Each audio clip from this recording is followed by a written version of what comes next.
The intrinsic value of people's enthusiasm is unshackled by the context of a real or fictional environment. So long as the world accords recognition for the applied fulfillment of this enthusiasm, it stands that people will not lose touch with their own reality.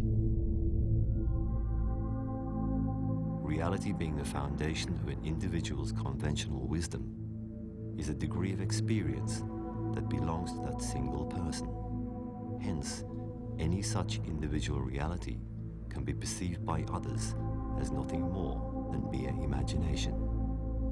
This changes when the said imagination opens to embrace a certain degree of widespread awareness, at which stage it has the potential to be perceived by anyone as reality.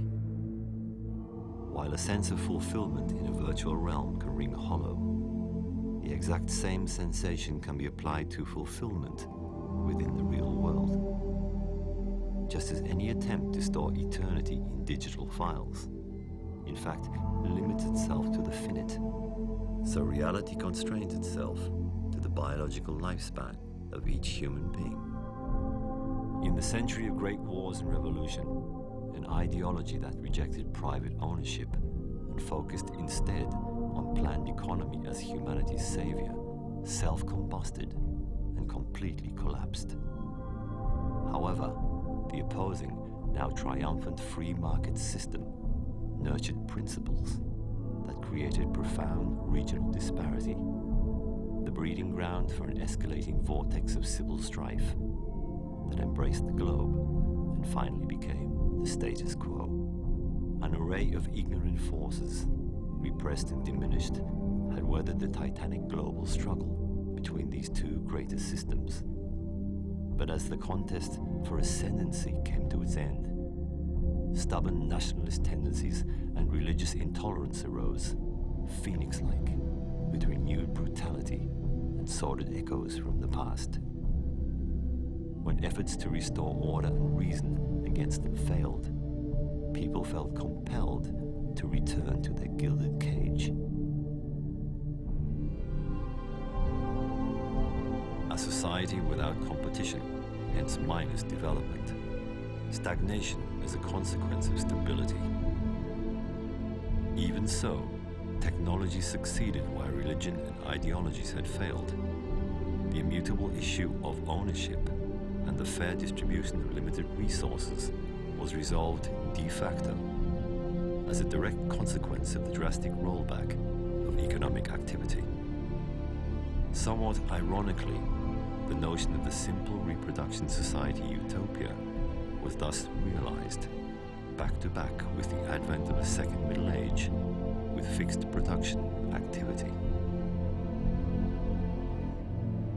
If anything were to threaten the continuity of this Pax Technologica, it could only be the irrational desires of those very people who drank up its benefits. To abate hunger, to circumvent disease, to avoid all and sundry natural calamities, or to reproduce for the sole task of leaving a descendant, these primary necessities remained unfulfilling. Humanity searched for meaning and purpose within the bounds of its own existence and creative output. Consequentially, rather than intentionally, people confided in their imagination all the desires they could not themselves apply in reality, and that choice was made all the easier by the introduction of an innovative form of technology. Avalon, conceived as a military RPG combat simulator. This particular game incorporated top-of-the-line advances in cerebrophysiology, making the environment open to spontaneous brainstorm-style play, while hardly alone in a multitude of possibilities available to the social strata. This perfectly adapted to the human desires of those who inhabited the stagnating world.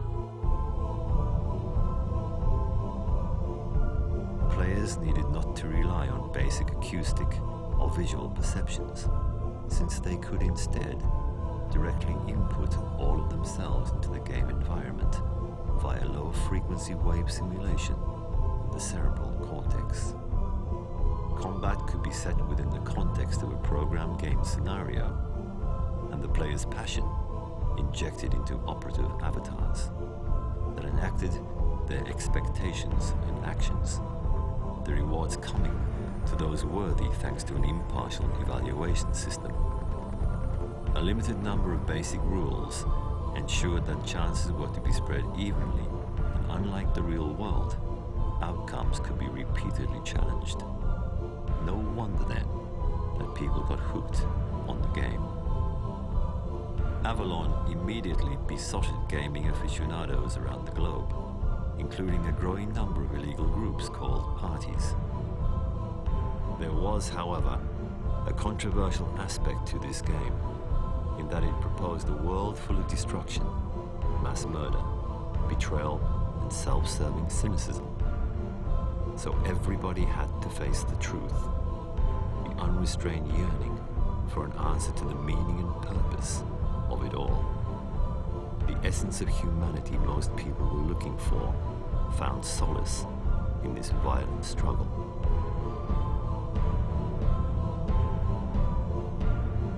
Avalon also gave birth to the Nine Sisters, legendary programmers endeavoring to broaden the playing field to incorporate new trial arenas, a world inhabited by solitary hunters that wandered these artificial steppes in search of prey, a world people called Avalon F.